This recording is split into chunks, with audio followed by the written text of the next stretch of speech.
Have you ever wondered why the quietest man in the room can control the loudest without saying a word? Why the one who smiles and listens can have more power than the one who shouts orders? It's because true dominance is rarely declared. It is recognized. They will fear you if you understand this. That fear does not come from noise, but from the unsettling realization that they cannot predict you, cannot manipulate you, cannot own you. The first psychological truth you must master is that your silence is a weapon sharper than any blade. When you stop reacting, you become unreadable. They will demand your explanation, your apology, your justification, but you give them nothing. In that void, they see themselves. Silence forces them to confront their own motives, their own fears. The world is built on reaction. Markets react, crowds react, the weak react, but you will not.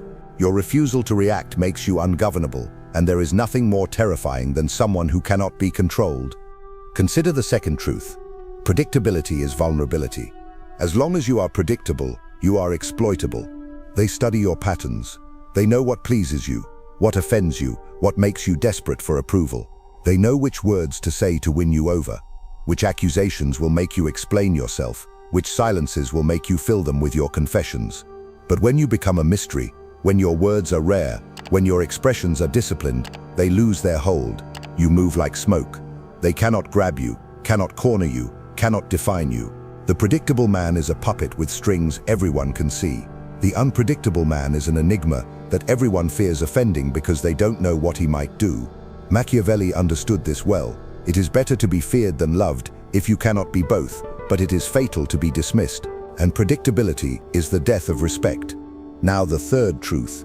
People crave certainty, and they will project their fears onto you in its absence.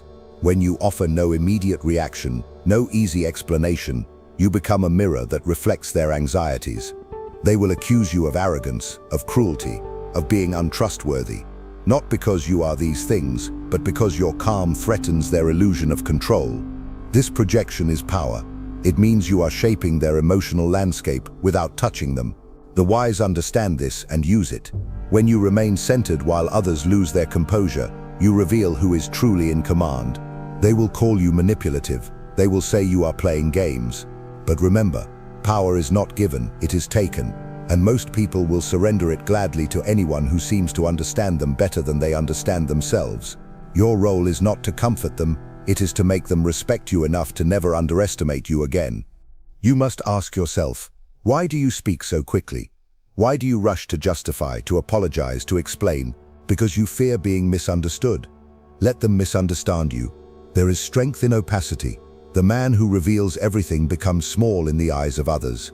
They see his weaknesses, his insecurities, his hunger for approval. He becomes manageable. But the man who keeps his intentions hidden, who controls his tongue, who reveals nothing he does not choose to reveal, that man is dangerous. He forces others to fill the silence with their own assumptions, their own fears, and in that silence he becomes larger than life. Remember this, the less you reveal, the more they imagine, and imagination is always more powerful than truth. Look at history. The great leaders, the feared generals, the respected thinkers, they spoke carefully or they refused to speak at all. Their silence was not emptiness, it was strategy. When they did speak, every word mattered, every sentence carried weight. That is the essence of power, to ensure that your words are rare enough to be valued.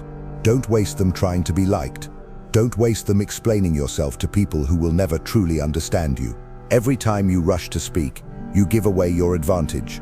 Every time you react immediately, you give them your playbook. Slow down, observe, listen not just to their words, but to their silences, their discomfort, their tells. Learn them better than they know themselves, and give them only what you choose. And when they demand you speak, pause. Let the weight of the silence press on them. Let them feel their own fear, their own uncertainty. Most people cannot bear that silence. They will rush to fill it. They will confess more than they intend. They will show you their cards while you show nothing. That is how you dominate a negotiation, a confrontation, a relationship. By refusing to play the game on their terms, by making your calm unshakable, your energy guarded. Machiavelli did not teach kindness for its own sake. He taught the art of survival in a world ruled by ambition and fear. And there is no greater threat to those who would control you than your refusal to be controlled. So begin now. Cultivate the discipline of silence. Cut the need to justify. Erase the habit of predictable responses. Become aware of your triggers and sever their hold over you. When you want to lash out, withdraw. When you want to explain, pause. When you want to defend, observe instead. This is not cowardice. This is strategy. This is the art of making others feel your absence more than your presence. And once they know you cannot be manipulated, you will find that respect follows you like a shadow. They will not love you in the way you once thought you wanted. They will fear disappointing you, fear losing your attention, fear being excluded from your world. And that, my friend, is a far more reliable currency of power. Because in the end, this is the first lesson they don't want you to learn. Silence is control. The second, unpredictability, is security. And the third, projection, is power. Learn these three, and you will no longer live at the mercy of other people's expectations. You will not beg for their approval. You will not chase their affection. You will sit in your own strength and watch as the world adjusts itself around you.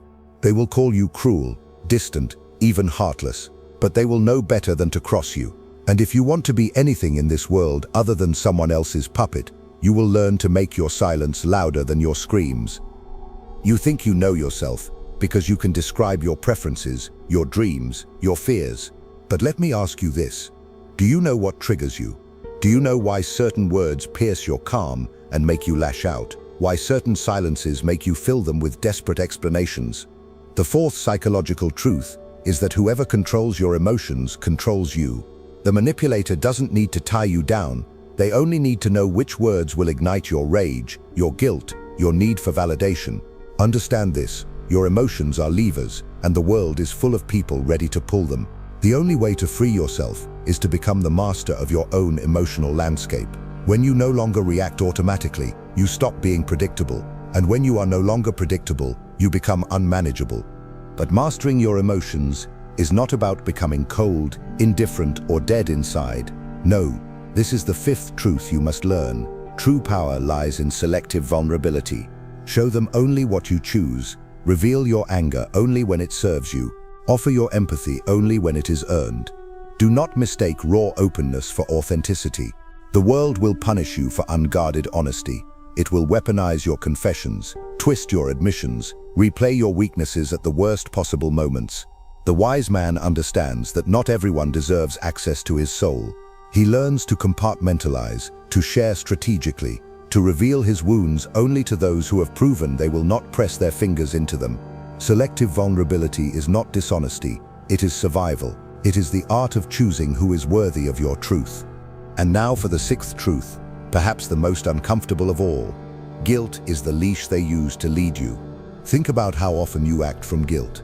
You say yes because you feel guilty saying no. You apologize when you did nothing wrong. You over-explain so they won't misunderstand. You sacrifice your own needs because you fear being labeled selfish. But understand this, guilt is a social mechanism designed to make you compliant. It has its uses, but in excess it becomes the prison you build around yourself with your own hands. The manipulator knows this. They don't have to threaten you. They only have to sigh, to look disappointed, to suggest that you're not living up to the role they've assigned you, and you will rush to fulfill it, to silence the guilt gnawing at your insides. If you want to be free, you must learn to sit with that guilt without yielding to it. You must learn to let others be disappointed without rushing to fix it. Imagine how your world would change if you mastered these three truths. If you controlled your reactions so completely that no one could provoke you into revealing your plans, your fears, your weaknesses. If you chose your moments of vulnerability so carefully that no one could use them against you. If you refused to be manipulated by guilt, holding your boundaries even when their disappointment roared in your ears, what would you become? Dangerous, unpredictable, respected, because most people are ruled by their emotions without ever realizing it. They are open books written in a language anyone can read, but you will become a cipher, and the less they can read you, the more they will fear what you might be capable of. You see, they will call you cold, they will say you've changed, they will tell you that you've lost your heart, but what you have lost is your leash. The leash they pulled every time they needed you to serve them. The leash that made you apologize for your boundaries. The leash that made you explain your choices like a child asking permission. When you cut that leash, they will be furious. They will test you, provoke you, try to guilt you back into submission, and that is the moment you must hold your ground. Because if you yield even once, they will know the leash still works. But if you hold, if you sit in your silence while their accusations bounce off you, they will learn. They will learn that you are no longer theirs to manage. And what happens then? Respect. Maybe not love, maybe not approval, but respect. They will know you cannot be controlled with emotion, with guilt, with predictable vulnerability. They will think twice before trying to manipulate you. And even those who hate you will speak carefully in your presence. This is not cruelty, it is clarity. It is the refusal to be anyone's puppet. It is the demand that relationships be built on mutual respect, not on hidden transactions of emotional blackmail. Because in the end, the man who cannot say no is not kind, he is exploited. The man who cannot stay silent is not honest, he is defenseless. The man who cannot endure guilt is not moral, he is obedient. And there is no virtue in obedience to the undeserving. So remember these truths. Whoever controls your emotions controls you.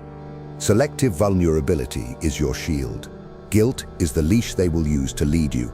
Learn to cut that leash. Learn to guard your emotions.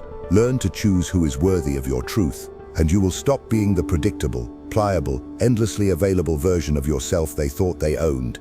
You will become something else entirely. Something they cannot understand, cannot predict, cannot control. And that is when they will begin to respect you. Because power, real power, begins the moment you stop giving yourself away.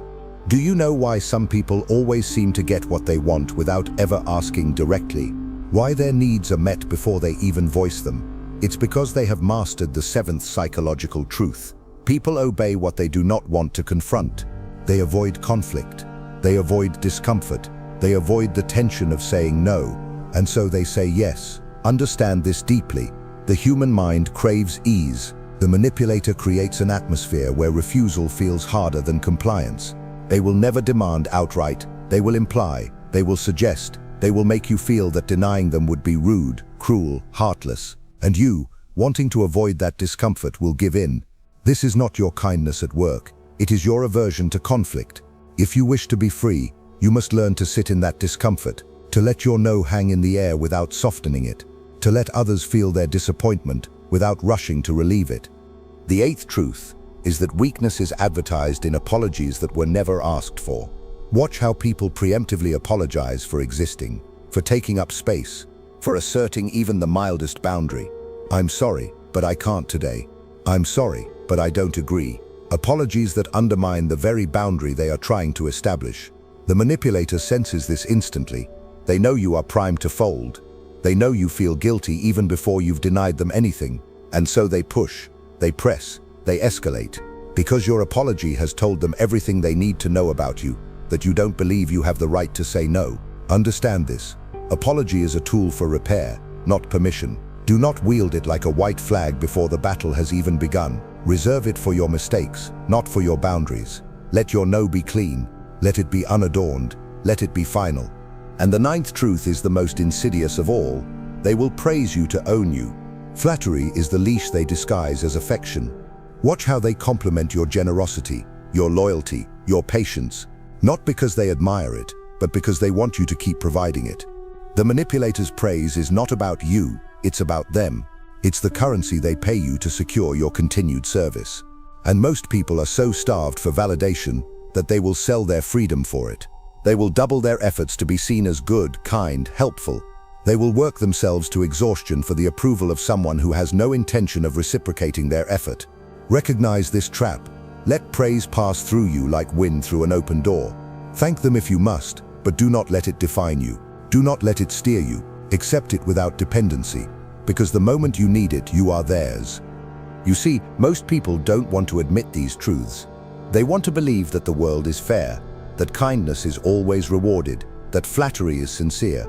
But the man who wants power, who wants freedom, who wants respect, cannot afford such illusions.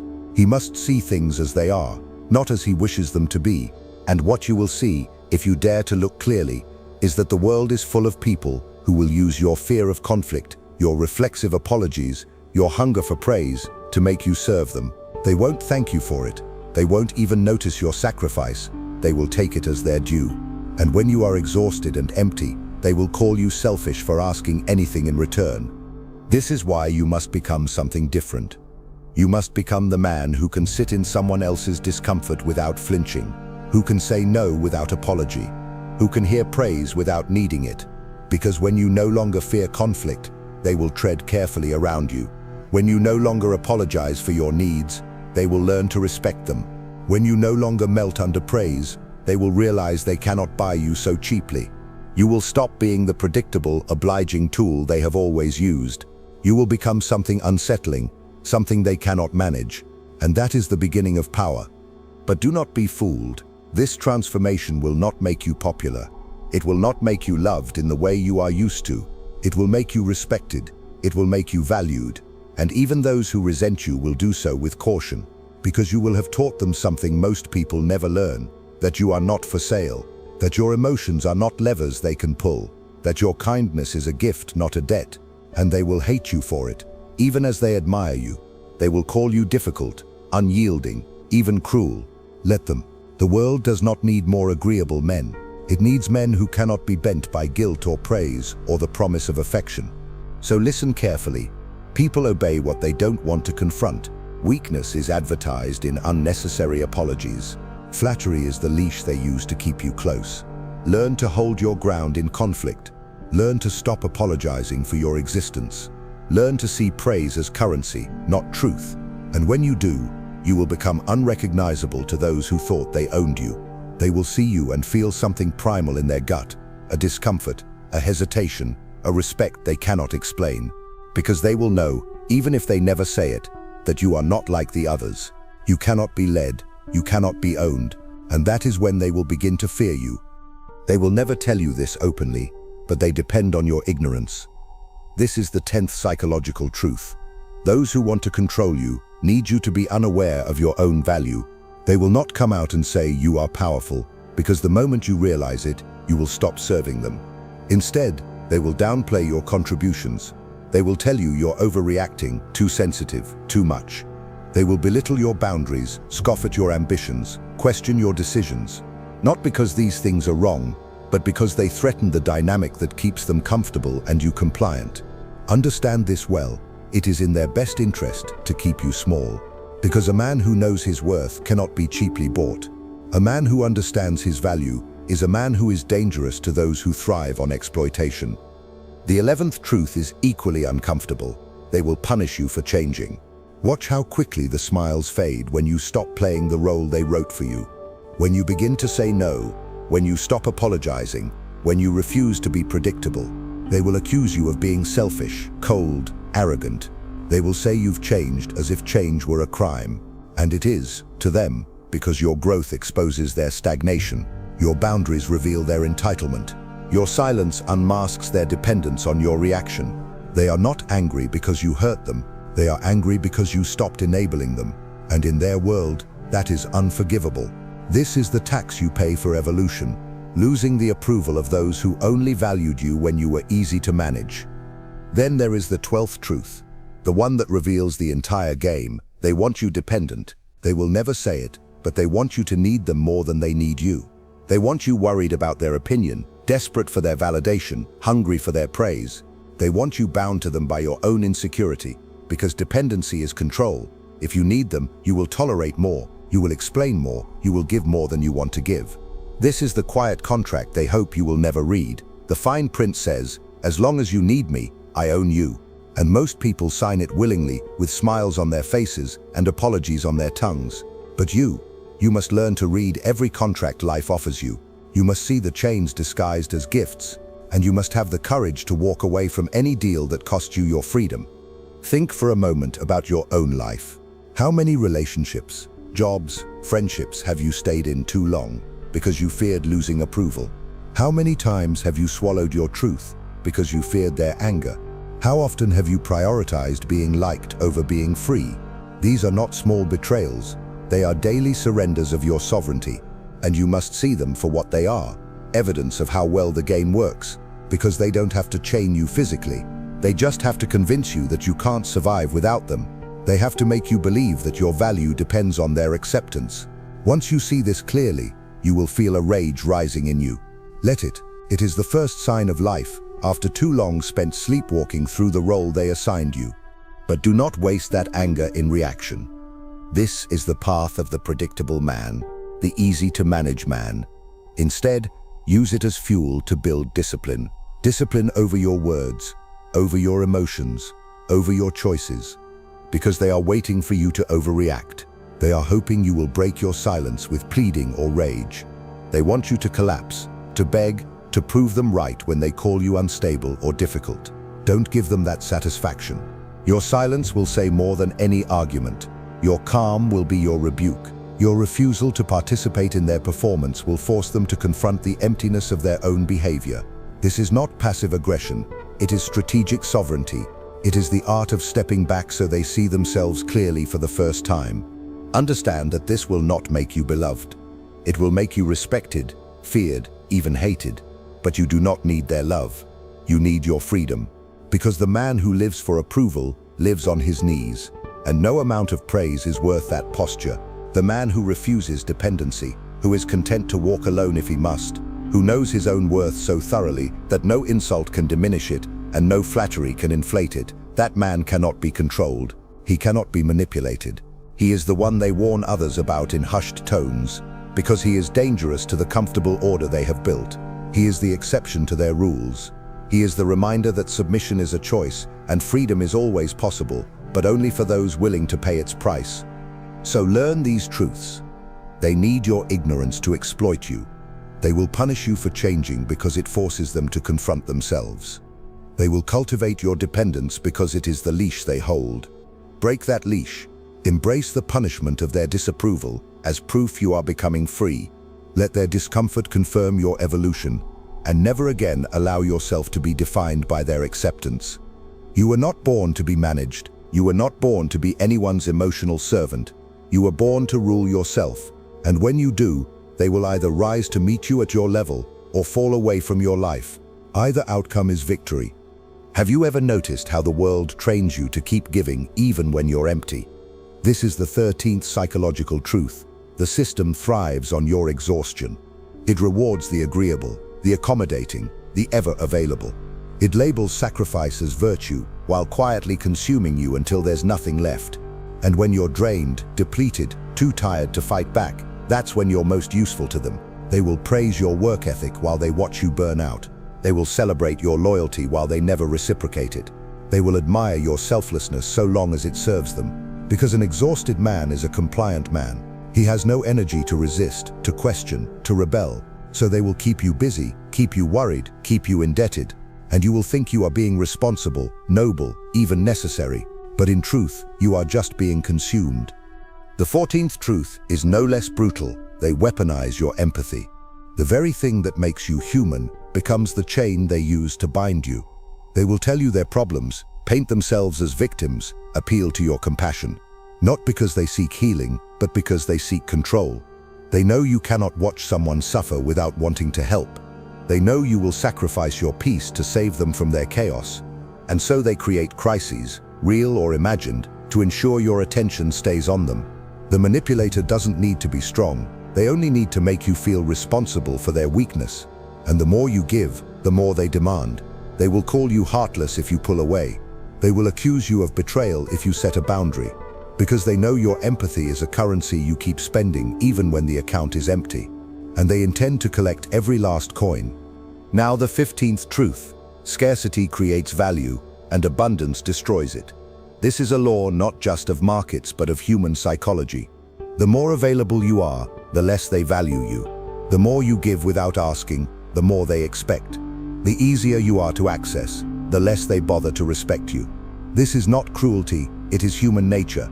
We cherish what is rare, we respect what is protected, we desire what we cannot so easily possess. So when you are always there, always responding, always listening, always agreeing, you teach them to take you for granted. You teach them that your time, your energy, your presence cost nothing, and so they treat it like it's worthless. If you want to be respected, you must first become scarce. You must show them that access to you is not a right but a privilege, one that can be lost. Consider for a moment how many times you have been exhausted but agreed anyway. How many times you have listened when you wanted silence. How many times you have given more than you had to people who did not appreciate it. You told yourself you were being good, kind, generous. But what you were really doing was teaching them that your boundaries were negotiable, that your needs were unimportant, that your energy was infinite. And they learned those lessons well. They will never tell you to rest. They will never tell you to take care of yourself, because they need you tired.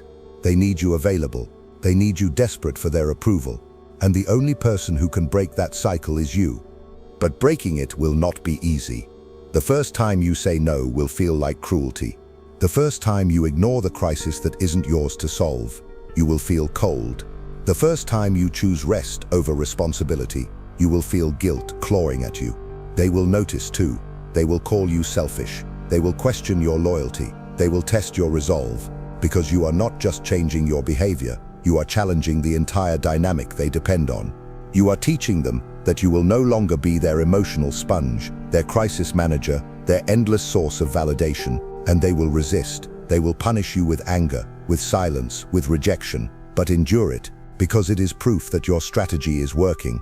You must become comfortable with being called selfish. You must accept being misunderstood. You must learn to be silent in the face of their accusations. Because the moment you start defending your boundaries, you risk negotiating them away. Let them think what they will. Let them say what they want. Your job is not to manage their perception. Your job is to manage your energy, your time, your life.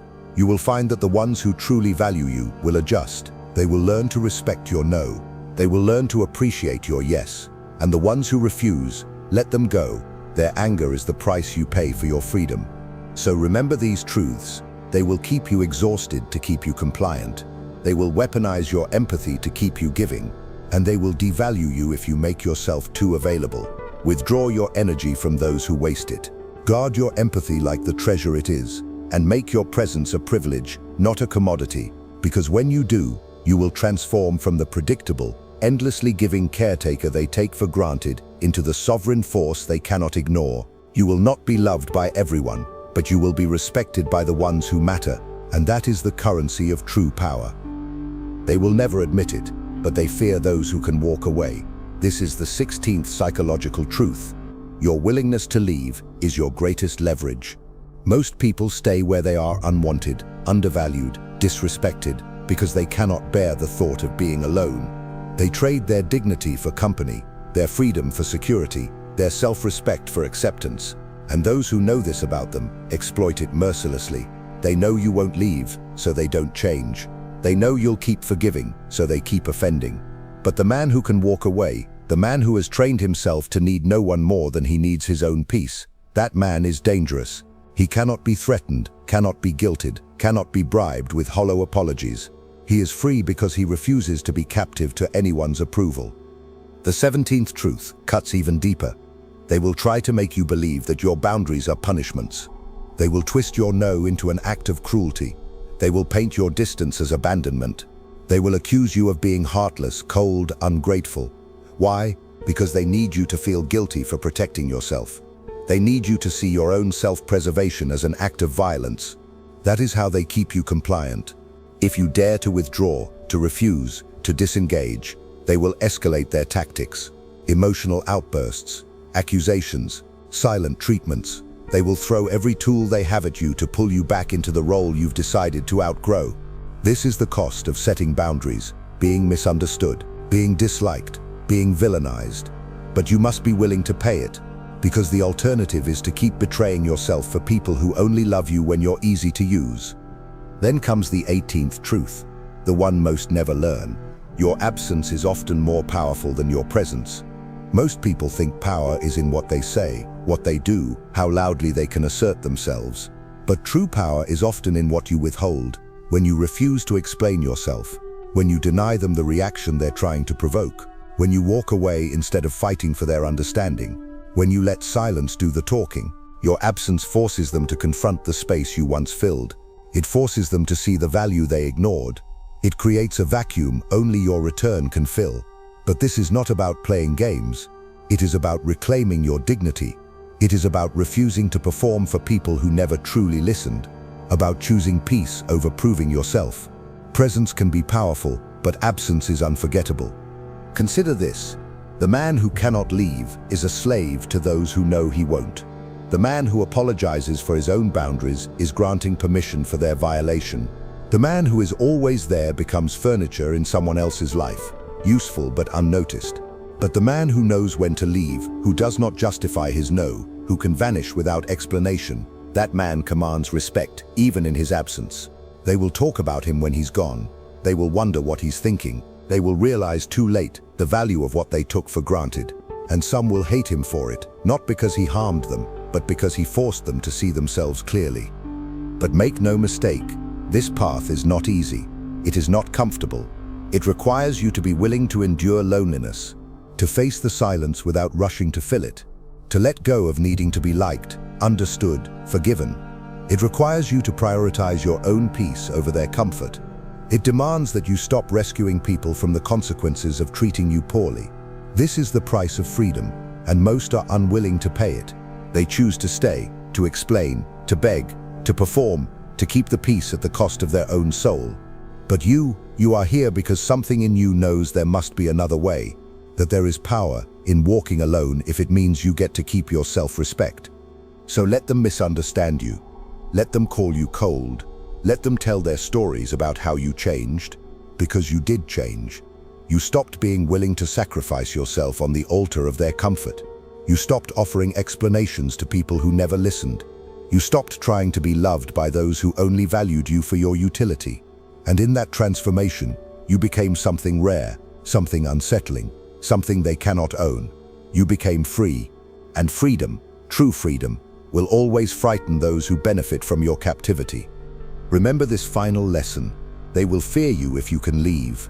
They will hate you if you can say no without apology. They will respect you if you can stay silent in the face of provocation. And they will never forget you if you can disappear without looking back. Because in a world addicted to validation, desperate for approval, terrified of solitude, the man who can walk away is not just respected, he is revered. He is the standard they measure themselves against, the legend they whisper about, the warning they give to others. Be that man, be the one they cannot manipulate, be the one they cannot forget.